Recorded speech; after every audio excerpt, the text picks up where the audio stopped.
que uno está evaluando directamente el ADN y no solamente un desempeño fenotípico como puede ser peso al nacer, peso al año, a los 18 meses, que puede estar muy influenciado por la parte ambiental. De hecho, está muy influenciado por la parte ambiental. Entonces, de esta manera, no solo nosotros podíamos acceder a esa información, sino hacerlo a una edad temprana que para nosotros es fundamental, sobre todo por los costos.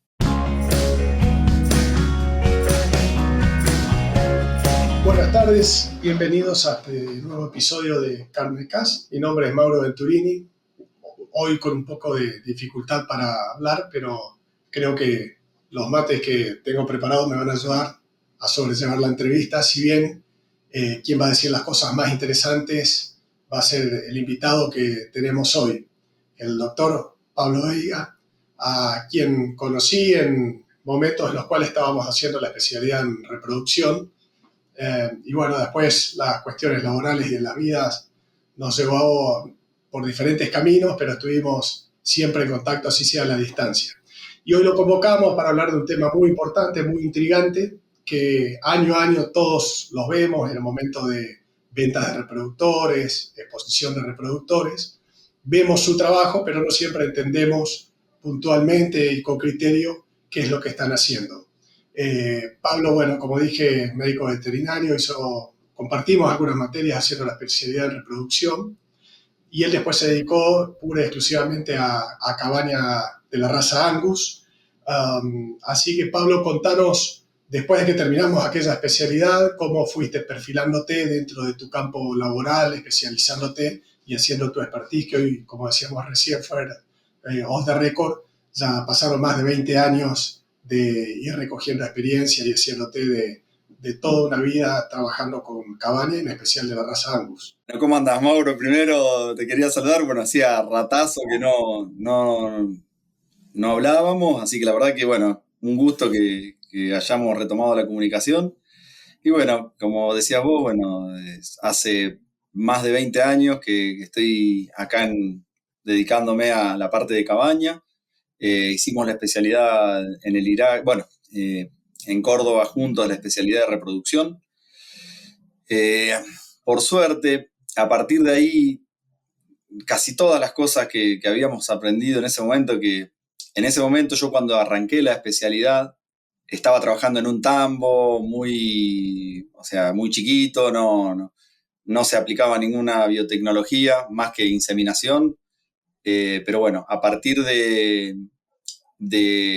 hacer la especialización ahí de reproducción y entrar en esta empresa que se dedicaba, bueno, a cabaña de Aberdeen Angus, empecé a aplicar todo lo que habíamos aprendido ahí, desde inseminación a tiempo fijo, evaluación de toros con evaluación de calidad seminal, transferencia de embriones y superovulación de donantes. Eso en la empresa se terceriza, pero bueno, uno está al tanto y participando de los tratamientos de las donantes, tratamiento de receptoras y bueno, en fin, toda la parte reproductiva que en 20 años la verdad que la pude desarrollarme bien en eso que me gustaba, que era la parte reproductiva. Y bueno, es una suerte de poder estar en una empresa que siempre busca estar a la vanguardia, sobre todo en la parte tecnológica. Así que bueno, se me pudo dar por ese lado. Bueno,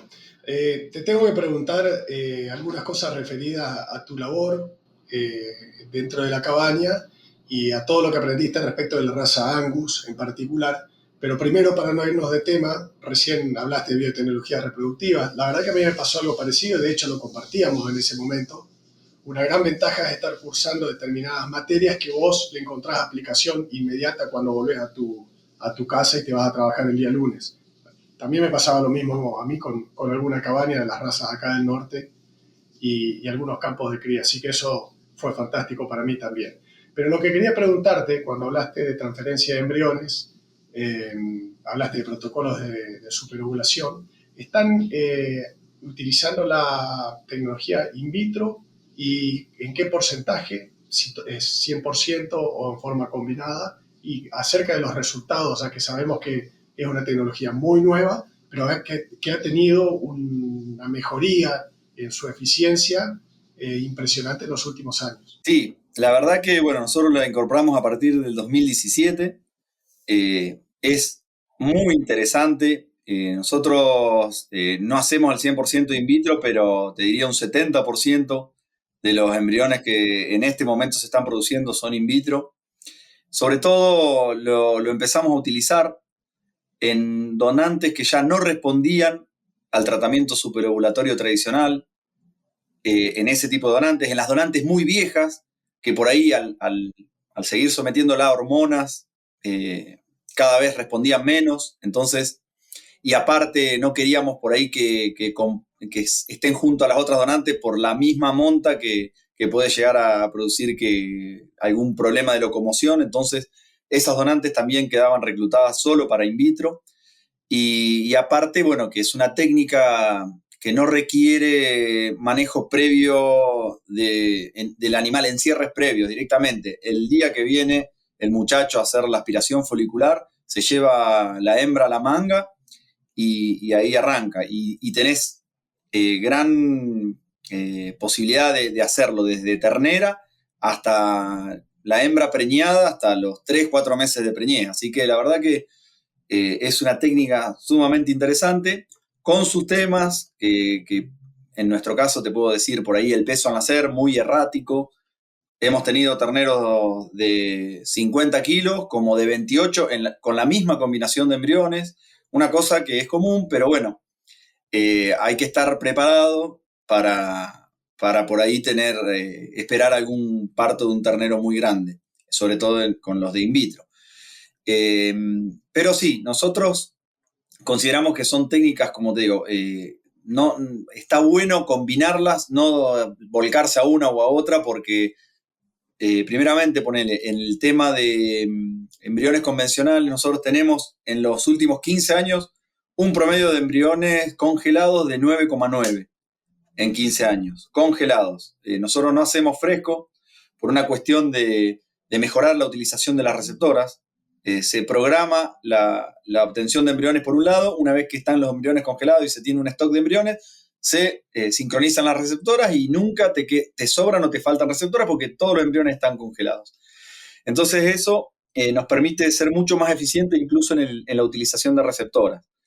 Pero bueno, como te decía, con el convencional el promedio es de 9,9 y con el in vitro entre 4 y 5 embriones congelados por la baja que tenemos de promedio. Es otra cosa, pero como ventajas tenés, sobre todo si tenés que usar un semen muy costoso, con una pajuela podés llegar a fertilizar los óvulos de 5 donantes a la vez, con in vitro. De la otra manera tenés que usar 2 o 3 pajuelas por donante. Y después, bueno, ya te digo, nos simplifica mucho congelar todo. Incluso lo de in vitro ahora, o sea, al principio hacíamos en fresco, pero ahora ya directamente congelamos todo. Sí, respecto de los métodos de congelación, me imagino que cuando estás hablando del sistema convencional se hace ya todo en etilenglicol para utilizar el sistema One Step. Respecto de lo que es in vitro, ¿con qué están congelando o están vitrificando? ¿Y qué diferencia tienen en los porcentajes de preñez frescos versus congelados? Mirá, nosotros más o menos no estamos, hemos hecho una tanda de vitrificados, pero también es complicada la operatoria para la desvitrificación. O sea, tenés que primero hacer el proceso de descongelado, desvitrificado y después transferir.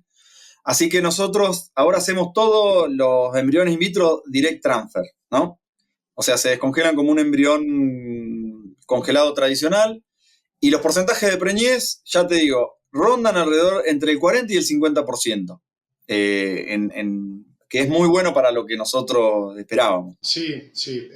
Yo te digo, yo quedé asombrado con los valores que se están reportando actualmente. Te digo, en Estados Unidos incluso están un poco arriba del 50%.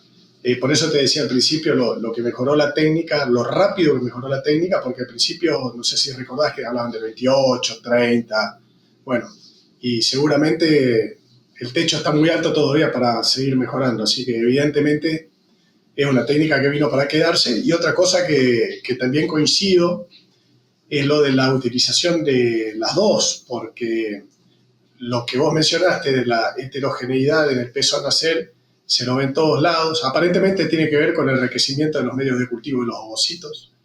Eh, y bueno, por ese motivo mucha gente también no deja de desprenderse del todo del sistema tradicional. Así que más o menos la información que anda dando vueltas alrededor del mundo, te diría, obviamente en Argentina lo acabas de escribir vos.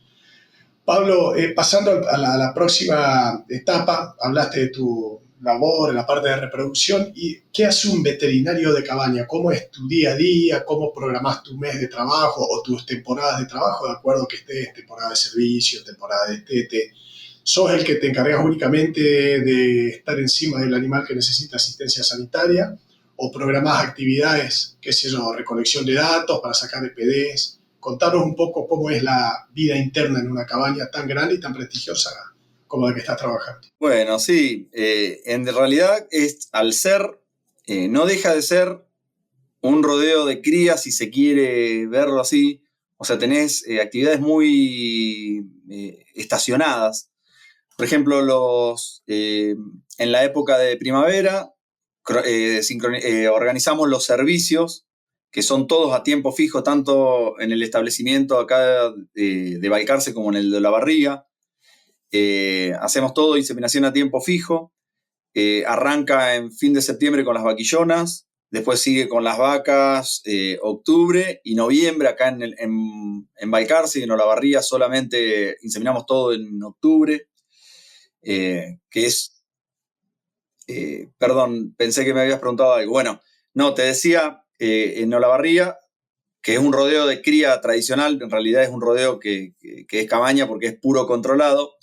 Hacemos todas las inseminaciones en el mes de octubre para no atrasar la entrada de los toros. Entonces, más o menos estamos metiendo cerca de 3.000 inseminaciones, pero todo en el mes de octubre, así que la verdad que es un trabajo muy arduo para los empleados que tienen que hacer más de 50 encierres en el mes, pero bueno, es algo que después se ve en la organización de los partos, en los pesos al destete, la verdad, en la calidad de los terneros que se destetan. Y bueno, respecto a Balcarce, como te digo, tanto de los servicios, bueno, también para la atención de partos estoy yo ahí, si hay algún problema los atiendo yo, pero bueno, después también estoy toda la recolección de datos, mandar a la asociación de ángulos todos los pesos al nacer, al destete. También me dedico a hacer las ecografías tanto reproductivas como de carcasa. También tuve que rendir acá en la Asociación de Angus y inicialmente también en Estados Unidos. Tuve que los primeros cursos los hice allá. Ahí fue la primera certificación como ecografista de carcasa y bueno, ahora todas las ecografías de carcasa, tanto de los machos como de las hembras, las hacemos acá en el campo. Después también lo que es revisación de toros para la venta. Le hacemos capacidad de servicio, calidad seminal con electroeyaculador. En fin, es bien activa la actividad, las actividades que tenemos en la cabaña son muchísimas y a veces hay momentos en el año que no damos abasto porque la verdad que son muchas las actividades y bueno, yo estoy a cargo, como te decía, de toda la parte reproductiva, sanitaria y de organizar los trabajos, como te decía, de revisación de toros, revisación de receptora, de donantes, llevada de registros, inscripción de crías en la rural, en definitiva, entre otras, ¿no? Después atender clientes para cuando vienen a comprar toros o ver vaquillonas que vendemos. En fin, estamos un poco haciendo de todo. Ok, te voy a preguntar enseguida lo referente a la raza Angus y las capacitaciones que tuviste que hacer, pero antes de salirnos del tema de reproducción de nuevo, ¿qué tipos de protocolos están utilizando para inseminación a tiempo fijo? ¿De cuántos días y qué tipo de protocolo? Bien, los probamos a todos. La verdad, hemos probado, bueno, hace 2 años el J-Cinch, los últimos que hemos usado. El año pasado ya probamos, estuvimos poniendo tanto en vaquillonas como en vacas los protocolos sin el uso de estradiol por la posible prohibición de los estradioles acá en Argentina. Así que bueno, hemos probado esos protocolos que son los de con dispositivo por 5 días y doble dosis de GnRH. La verdad que hemos tenido buenos resultados y malos con todos, digamos. Pero el protocolo tradicional que usamos es el de 7 días u 8 días con dispositivo, con la colocación de 2 miligramos de benzoato de estradiol al inicio. Retiramos y le colocamos prostaglandina y cipionato. Y en lo que es vaca de cría, a la totalidad de las vacas de crías, al retiro del dispositivo, también usamos la PMCG y a las 48 horas estamos inseminando. Ese es el protocolo que estamos usando prácticamente, el más masivo. Pero vemos como una alternativa viable el de doble dosis de GnRH porque tuvimos muy buenos resultados, sobre todo en vacas, no tanto en vaquillonas, pero sí en vacas. Y bueno, la verdad que yo creo que tranquilamente si llegan a prohibir el estradiol o sea, se puede tranquilamente lograr buenos resultados con estos protocolos. Sí, a mí me tocó vivirlo en carne propia, la verdad que quedé asombrado con los resultados, porque cuando a uno le falta el estradiol es como que se pone en una duda existencial. Pero no, se reemplazan perfectamente bien y más si se hace el sistema split, detectando celo, bueno, usando pintura en Argentina o allá lo que usamos son los parches para poder hacer la detección de celo. Pero no hay que asustarse, si llega el momento, si bien impacta económicamente porque es un poquito más cara la GnRH, pero los resultados son buenos igualmente. Hablando de resultados, ¿me podés contar en términos muy generales un promedio de porcentajes de preñez que hayan tenido en los últimos 6, 7, 10 años? No sé, pero un promedio general para tener idea. Te voy a decir los de los últimos 20 años en Olavarría, que por ahí que tenés un N grande, que más o menos entre 2.000 y 3.000 inseminaciones por año se hacen ahí, y hemos tenido 54,3% en los últimos 20 años, te diría. Ese es el porcentaje que años que tuvimos 49 y años como el año pasado 57, el año que más tuvimos 61, pero bueno, el promedio dio 54,3. Es muy bueno. Yo cuando empecé a trabajar en Estados Unidos y veía esos porcentajes o incluso mayores, dije, bueno, ¿qué estamos haciendo mal en Argentina? Pero cuando uno se pone a sacar datos y a considerar un montón de factores, llegamos a la conclusión de que juegan, en primer lugar, factores como la condición corporal. Las vacas que entran a los programas de inseminación en general tienen buena condición corporal. Y otra cosa que la tenemos nosotros acá en el norte de Argentina, tal vez no vos que estás en la pampa húmeda, es el factor racial. Como nosotros trabajamos con cruza, juega un poquito en contra en fertilidad y eso se traduce en menores porcentajes. Yo creo que si te tengo que decir, a lo largo de 20 años acá en el norte, el promedio probablemente sea un poquito por debajo del 50, o tal vez 50, pero estaríamos entre 45 y 52, una cosa así. Este, Así que probablemente las razas británicas y las lecheras también tienen un poco más de fertilidad que las cruzas o índicas propiamente. Pablo, bueno, listo. Pasemos a la segunda parte que te había consultado sobre la raza Angus específicamente. Pero antes de preguntarte la parte técnica, me gustaría que me expliques, y a la audiencia por supuesto, de qué estamos hablando, qué diferencia hay cuando decimos puro por cruza, puro controlado, puro de pedigree. Bien. Bueno, vamos a hacerlo bien simple. Lo que es puro de pedigree viene, un animal es puro de pedigree cuando es hijo de una hembra pura de pedigree y un macho puro de pedigree. A su vez, tiene que tener ese animal un análisis de ADN que certifique que es hijo de esa madre y de ese padre. Entonces ahí recién se puede decir que es un animal de pedigree. En realidad, eso lo maneja la Sociedad Rural Argentina por medio del Herdbook argentino, en donde uno tiene que inscribir tanto los servicios que da, los nacimientos y después certificar con análisis de ADN que es hijo de esa madre y ese padre, para que ahí sí le puedan dar lo que se llama el número de HBA, que es como si fuera el documento del animal de pedigrí. Eso es lo que es un animal de pedigrí.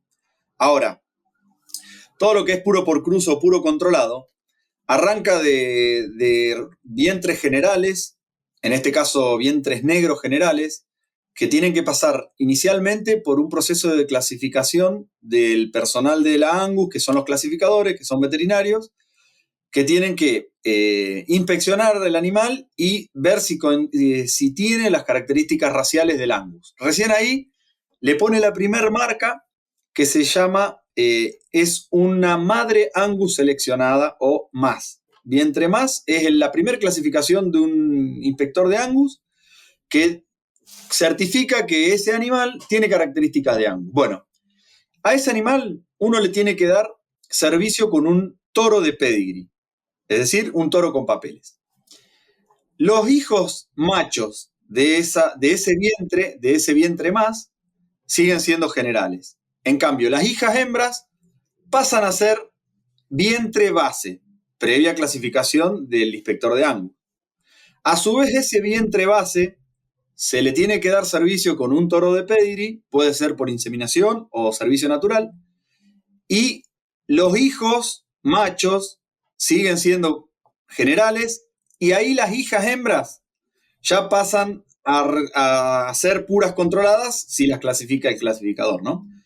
Y ahí sí, una vez que tengo la hembra pura controlada y le doy servicio otra vez con un toro de pedigree, voy a obtener tanto el macho como la hembra puros controlados, siempre y cuando sean aceptados por el clasificador. Ese sería, resumidas cuentas, el proceso de lograr un puro controlado. Perfecto. Bueno, evidentemente tenemos algunas similitudes en la raza Brangus y Braford, porque tenemos o el Braford de origen o el Brangus base, y también depende de cómo uno vaya cruzando generacionalmente para ir, digamos, afinando y acercando la información que tienen tanto padre como madre para llegar a un animal considerado de pedigree. Pablo, hoy comentabas sobre los cursos que tuviste que hacer en Estados Unidos, pero antes de entrar a ese tema, contame cuáles son las características que vos mirás en el fenotipo del animal a la hora de clasificarlos. Y después, cuando lleguemos a las características de carcasa, sí me contás en qué consisten los cursos y cómo se homologan y por qué en Estados Unidos y no en Argentina, etcétera, etcétera. Pero en principio, ¿qué es lo que mirás vos y en qué momento de la vida del animal empezás a mirar el fenotipo? O sea, el tipo de animal, la apariencia que tiene, lo que uno puede percibir con la vista. Bueno, en la cabaña, bueno, yo, como te decía, me dedico a toda la parte reproductiva, bueno, de sanitaria. A su vez está lo que se llama el cabañero o el asesor genético, que es quien elige los animales que van a participar en las diferentes exposiciones, ¿no? Pero bueno, en definitiva, lo que busca principalmente, lo que se busca en un animal que vaya a competir en una exposición, principalmente que sea correcto estructuralmente, que no tenga defectos como pueden ser problemas de columna, problemas de aplomo, que tengan buen desplazamiento, ya esto va para tanto machos como hembras, y que sean dóciles. Ahí arrancamos. Ahora, en los machos se buscan que sean animales bien musculosos, mirándolo de atrás tiene que ser ancho a nivel de los cuartos y ancho de lomo. El cuarto trasero tiene que estar bien descendido sobre los garrones. Cuando uno lo mira de costado, tiene que ser profundo, que se llama, que es la amplitud del arco de costillas, que indica una buena capacidad respiratoria y a su vez, después hacia atrás, una buena capacidad de ingesta. Después que tenga una línea de lomo recta, que no tenga el prepucio largo, a diferencia de las razas índicas que son de por sí de prepucio largo. Acá se busca que sea de prepucio corto. Después, respecto a los testículos, tiene que tener la circunferencia escrotal mínima, tiene que ser testículos descendidos, pero no en exceso. Después se buscan animales que tengan un buen grosor de patas y manos, de aplomos correctos, y respecto a las pezuñas, que no tenga un sobrecrecimiento de pezuñas ni que estén deformadas. Eso es muy importante porque después, como ese animal tiene que trabajar. Si tiene problemas de pezuña, al poco tiempo deja de ser funcional. Y acá, bueno, también se habla de lo que es que sean bonitos de cabeza, quiere decir que no tengan una cabeza muy larga, pero que tenga buena expresión de macho. Y bueno, eso es lo que se busca en general en un macho. En cambio, la hembra se busca al revés, que sea femenina, de cuello largo, suave de paletas, que se llaman, aunque no sea muy ancha entre el miembro anterior, que no los tenga muy separados, que eso se correlacionaría con más dificultades al parto. Después, viéndolas de atrás, que sean anchas, pero que no tengan el desarrollo muscular de un macho. Tiene que ser también profunda, de línea de lomo recta, y la inferior también, es decir, que no tenga mucho ombligo. Cuando uno la mira, como te decía, de adelante tiene que ser no muy ancha. Y después, con respecto a la corrección de ubres, se busca que no tenga ubres desprendidas, que tenga los pezones simétricos, que sean no muy largos y delgados. Eso es importante, sobre todo en vientres que están en hembras preñadas a término o que están con cría al pie. Es algo que es muy importante y que por ahí, bueno, se le da mucha importancia al momento de la jura. Así que bueno, eso principalmente lo que busca un cabañero cuando elige el animal para exposición, busca el ideal en esos parámetros, y esto se hace a edad muy temprana, se hace normalmente alrededor de los 3 meses de edad del ternero, es decir, todavía mamando. Así que bueno, es una virtud que tiene el cabañero para verle el futuro a cada animal. Así que bueno, es un poco, es un trabajo muy artesanal, pero la verdad que es muy lindo. Igualmente, esa preselección que hacen a esa edad, me imagino que después tienen otras selecciones más conforme vaya avanzando la edad del animal. Muchas veces sucede que un animal que pinta muy lindo de chiquito llega a la pubertad un poco desacomodado, y a veces hay otros animales que pasan inadvertidos en el lote, pero que cuando empiezan a expresar su dimorfismo sexual realmente se destacan. Por lo cual te pregunto en qué momentos hacen esos otros chequeos y cómo lo van siguiendo. Sí, tal cual. Es como decís vos. Bueno, al destete se hace, bueno, la medición, la altura, el peso. Ahí ya vas haciendo la primera preselección. Ahí al destete es donde, bueno, ahora después vamos a entrar en la parte de genómica, donde mandamos las muestras para hacer análisis genómico. Después al año también se hace la medición de altura, circunferencia escrotal y peso. Ahí se ve la evolución de cada animal. Con respecto a la circunferencia escrotal, si al año no llega a 30 centímetros ya se descarta. Después hay otra instancia de mediciones que es a los 18 meses, donde se hacen las ecografías de carcasa, que también tenés otro factor de descarte. También se mide circunferencia escrotal, altura, peso otra vez. Y bueno, ahí también tenemos, bueno, y además el problema de descarte por pelea en los machos. Tenés muchos problemas de animales que se quiebran, o que se lesiona la parte de columna.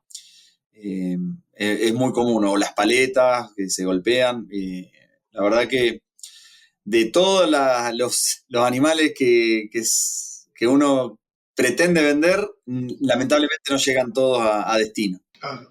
Bueno, llegamos al momento de la ecografía de carcasa. Contanos qué es la ecografía de carcasa, qué parámetros son los que medís y por qué te tocó hacer los cursos homologados por la American Angus Association, que relaciona ahí con la Asociación Argentina Angus. Bueno, sí, la ecografía de carcasa principalmente es para medir es decir, tanto a ver cómo explicarlo. Medir la aptitud carnicera del animal sin tener que faenarlo, es decir, con el animal en vida. ¿Qué se hace? Para ver por ejemplo, la musculatura del animal se mide lo que se llama el longissimus dorsi, que es la medición del área de ojo de bife, que está correlacionado con el resto de la musculatura. Es decir, a mayor área de ojo de bife, mayor musculatura tiene ese animal. Entonces, esa es una de las mediciones que se hace. La otra es espesor de grasa de cadera y espesor de grasa dorsal, que miden un poco el grado de engrasamiento del animal y la capacidad de engrasarse, que para la parte de frigorífico, por ahí es mejor que sean magros, pero para la parte reproductiva, por ahí es bueno que el animal tenga tendencia a engrasamiento, porque significa que tiene capacidad de formar reserva, que le va a ayudar mucho, sobre todo a la hembra, para la parte reproductiva. Y a su vez, se hace también sobre el longissimus dorsi, pero se hace unas 4 imágenes longitudinales para medir lo que se llama marbling, que es indicador, está correlacionado con el marmoreo de la carne, que está relacionado con la calidad de la carne. Originalmente, ya te digo, en 2004 fue la primera vez que fuimos a rendir a Estados Unidos. En ese momento habíamos ido con el jefe mayor y Guillermo. Fuimos a rendir para ser ecografistas habilitados. Después, la asociación trajo a un referente que es Doyle Wilson, varios años, que se empezó a hacer la certificación acá, en Argentina. Así que bueno, no hubo la necesidad de viajar para recertificar, porque eso se hacía cada 2 años, y así fue que, ¿cómo te puedo decir? Así fue que uno tiene que recertificar. Ahora se puede hacer o rendir allá la certificación o mandar determinadas cantidades de imágenes por año, que creo que son 400 animales, para mantenerse habilitado sería sí, para mantenerse habilitado tendrías que ecografiar 400 animales al año. Esas imágenes se mandan a la Asociación de Angus, de ahí van al INTA Castelar, donde está el Centro de Interpretación de Imágenes Ecográficas. Ellos hacen todo el análisis de las imágenes que uno manda. Uno las manda en lo que se llama una black box, que es una caja negra, porque uno no puede modificar la imagen ni tunearla, por así decirlo. Entonces, vos mandás las imágenes encriptadas, ellos las evalúan y después devuelven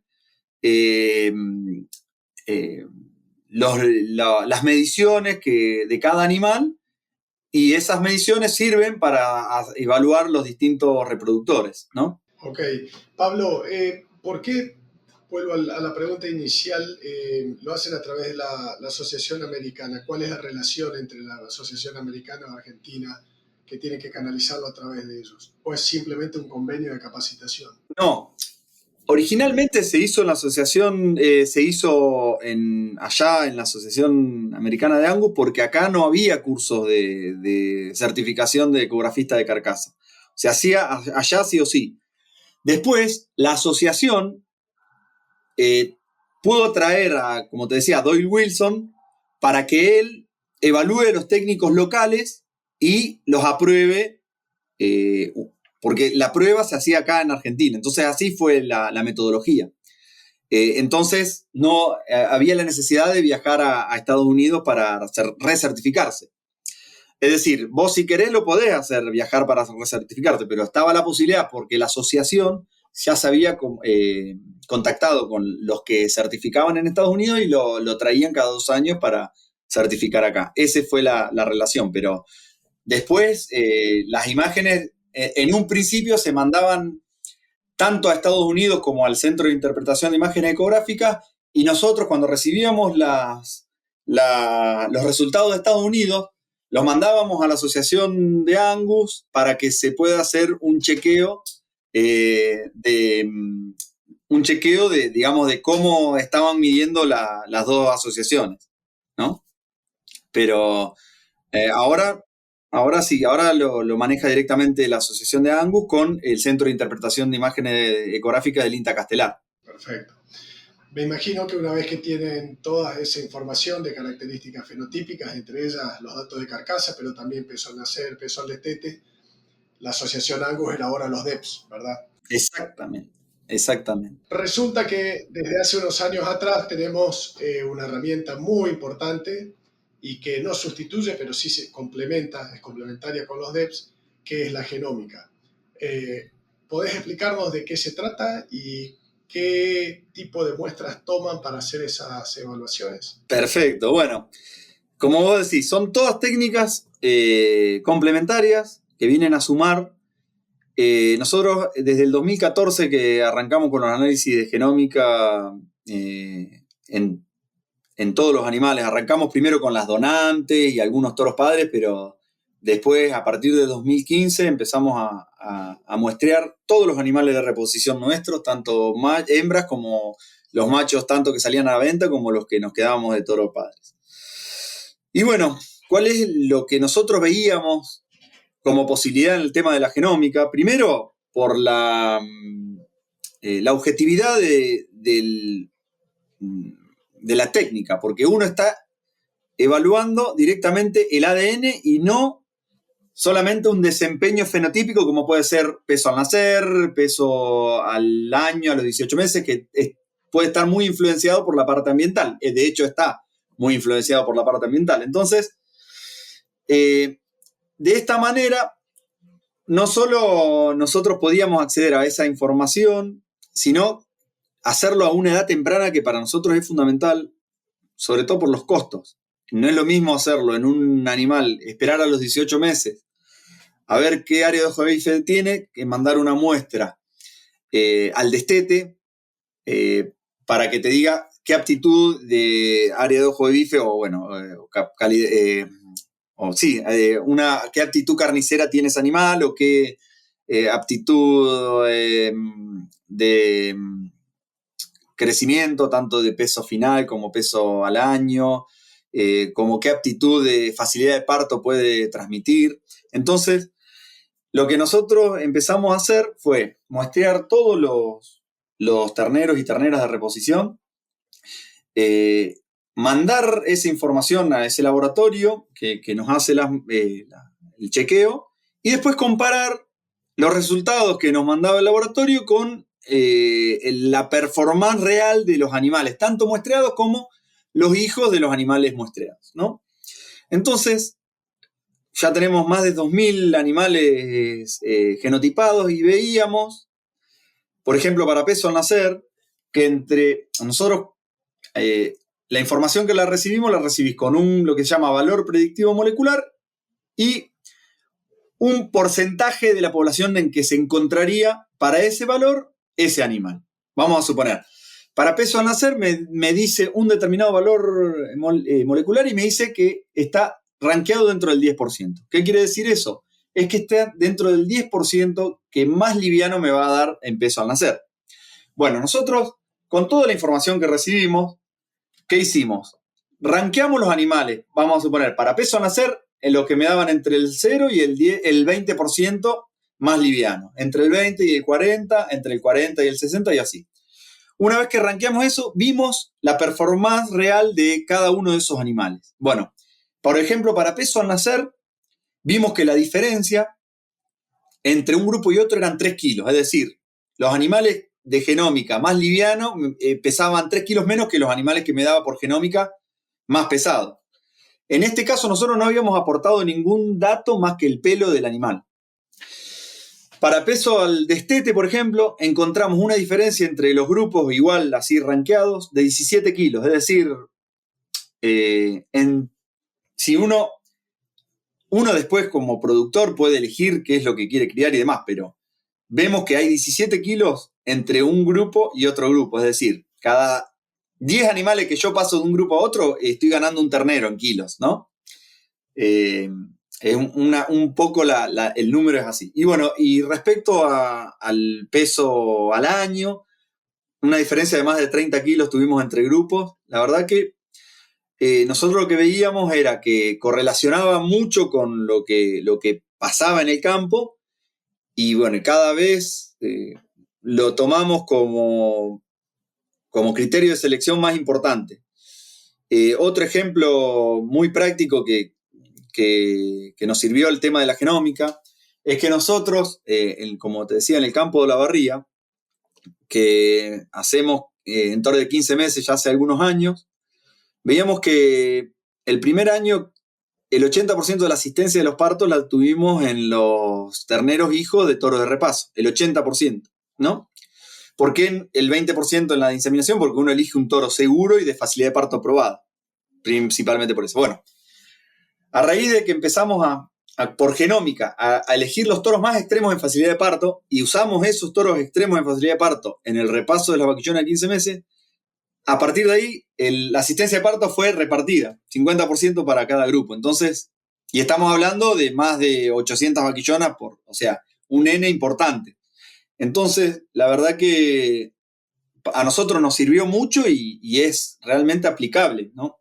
Después, bueno, cada uno sabrá qué es lo que elige, pero es una herramienta muy, muy interesante. Sí, yo creo que marca una tendencia. Siempre digo que si queremos ver dónde va a estar la carne dentro de unos años, miremos la lechería. Y en la lechería la incorporación de la tecnología es masiva, así que... Y es más, mira, te cuento una cosa. Hace 10 días estuve en un evento y estaba hablando con un francés que estaba con un stand de una empresa de insumos de reproducción francesa y estábamos hablando justamente de este tema y me dice, yo le dije, usaba siempre en Argentina el parámetro de 10 años, la lechería de hoy va a ser la carne dentro de 10 años. Y él me decía, probablemente ahora se va a cortar eso a 5 o 4 años, porque hay una tendencia mundial de producir carne en el tambo, de beef in dairy, tratando de preñar vacas top con semen de toros lecheros para producir la reposición, pero al resto de las vacas las preñan con toros de carne para producir un ternero o ternera que van a terminar en el frigorífico. Entonces dijo, eso va a acelerar mucho más el proceso y es como que va a empujar un poco más adelante la carne, así que es una buena noticia. Pero es una tendencia mundial y está bueno que los productores al menos se vayan ayornando con esta terminología porque dentro de poco tiempo van a tener que aprender a leer esos datos también en los catálogos, como aprendieron a leer los devs, cosa que hace, no sé, tal vez 20, 25 años atrás nadie sabía interpretarlos. Pero es una herramienta de muchísima ayuda, está muy bueno. Realmente sí, es así. Bueno, Pablo, para ir redondeando, quisiera pedirte tu opinión respecto de cuál es la tendencia. Si bien vos trabajás con Angus, me darás la de Angus, pero hablo de la tendencia en general del biotipo carnicero. Eh, Creo que era por allá, por los inicios de la sociedad rural argentina, donde tenía supremacía el shortliner con animales muy chiquititos, muy bajitos. Después se fue a un extremo con el biotipo americano, con animales de más de 1.200 kilos, extremadamente grandes. Después se buscó un biotipo más moderado. ¿Cómo ves la evolución hoy y la tendencia para los próximos 10 o 20 años que seguramente va a estar en respuesta a la demanda o a los países que estén demandando nuestras carnes? Bueno, yo creo que me parece que se va a mantener el biotipo que tenemos ahora porque más allá, o sea, obviamente, eh, obviamente que si yo tuviera un feedlot estaría buscando animales de frame más grande, que son más eficientes por ahí, pero la realidad es que la mayoría de los animales tienen que nacer en campo de cría. Entonces, para que nazcan en campo de cría no puedo irme muy grande en tamaño y tampoco puedo achicarme demasiado porque estaría por ahí perdiendo mercados que me exigen un determinado peso de carcasa, por ejemplo. Ese sería uno de... Yo creo que el frame se va a mantener más o menos como hasta ahora, o sea, para elegir un padre entre 4 y 5 de frame. Y después, como te decía, o sea, no creo que se mueva mucho porque sería disfuncional al sistema ganadero argentino, que es básicamente pastoril. Ese es mi... Y yo creo que sí, se va a mejorar, me parece, en la parte de calidad de carne, pero acá el problema que tenemos es que la industria en ese aspecto no tracciona con la diferencia de precio. Entonces, al no haber diferencial de precio, no tenés mucho margen para mejorar porque el productor va a invertir en la medida que lo vea reflejado en su bolsillo, pero si no, es difícil. Pero yo creo que la tendencia de la calidad de carne para mí va a ser muy importante. Y bueno, hoy por hoy, trabajar con las herramientas que tenemos hoy para mejorar lo que es eficiencia de conversión también es algo que se viene, porque realmente eso impactaría mucho en los costos de la recría, sobre todo, ¿no? Sí, mira, me tocaste un lado sensible, por eso estoy trabajando en un proyecto con Residual Feed Intake. ¿Estás manejando algo de consumo residual para la clasificación y elección de reproductores? Sí, bueno, el tema que eso nosotros lo estamos haciendo en base a los índices, pero no lo podemos medir porque no tenemos la tecnología en la cabaña para medirlo, pero sí, es algo que lo tenemos como parte no el más importante, pero sí uno de los que le damos importancia. Sobre todo para elegir donantes y demás. Bueno, es una buena noticia. Después, cuando termine con mi proyecto, te cuento, porque nosotros medimos 306 toros y de 3 razas diferentes, entre ellas Angus, así que estamos procesando datos. Correlacionamos consumo residual con pubertad y caracteres de carcasa, porque no sé si sabías, hay algunas contradicciones, dicen que los animales que tienden a ser más eficientes tienden a acumular menos grasa dorsal y todo lo que sea la producción de hormonas esteroides que necesitan como base molecular el colesterol también se ven resentidos. Entonces tratamos de correlacionar todos esos datos para ver si tiene algún efecto negativo sobre esos caracteres, esta alta eficiencia. Pero bueno, después seguramente en un próximo episodio podamos discutir un poco esos temas. Ojalá que se dé. Eh, Pablo, muchísimas gracias. La verdad que un panorama muy importante y muy intrigante, porque uno siempre habla de una cabaña, ve, como decía al principio, la labor de los jurados en una pista, pero no siempre es fácil de imaginarse cómo es el día a día, cuáles son las tecnologías que se usan, y algo que a mí particularmente me gustó en lo que dijiste desde el principio es que ves a la cabaña como básicamente un rodeo de cría, que después pasa a ser de lead, pero es un rodeo de cría. ¿Y por qué lo digo? Porque yo toda la vida, si bien trabajé en cabaña, trabajé también con productores, entonces estoy de los dos lados del mostrador, y mi filosofía cuando trabajaba con la cabaña era decir, bueno, producir un reproductor que le sirva al productor, no que solamente sirva para ir a mostrarse para la foto en una pista y que cuando llegas a cumplir su función reproductiva no pueda cubrir sus expectativas.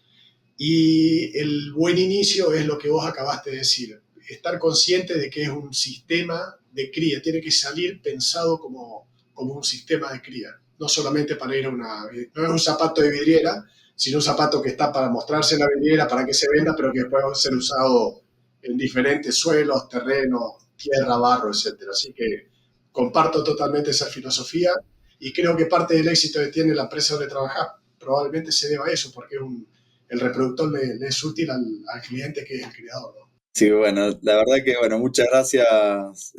Comparto plenamente lo que decís vos. La verdad que uno tiene que producir para el productor, más allá de que después, obviamente, es una cuestión de mostrar el tema de las exposiciones, mostrar los animales, pero si no le sirve al productor, la verdad que no tiene mucho futuro. Así que, bueno, es definitivamente eso, trabajar para ser más eficiente, pero en el campo. Es así. Así es. Bueno, Pablo, un inmenso gusto habernos reencontrado y muchísimas gracias de nuevo. Un abrazo grande. Bueno, gracias por llamar, un abrazo grande y nos estaremos viendo.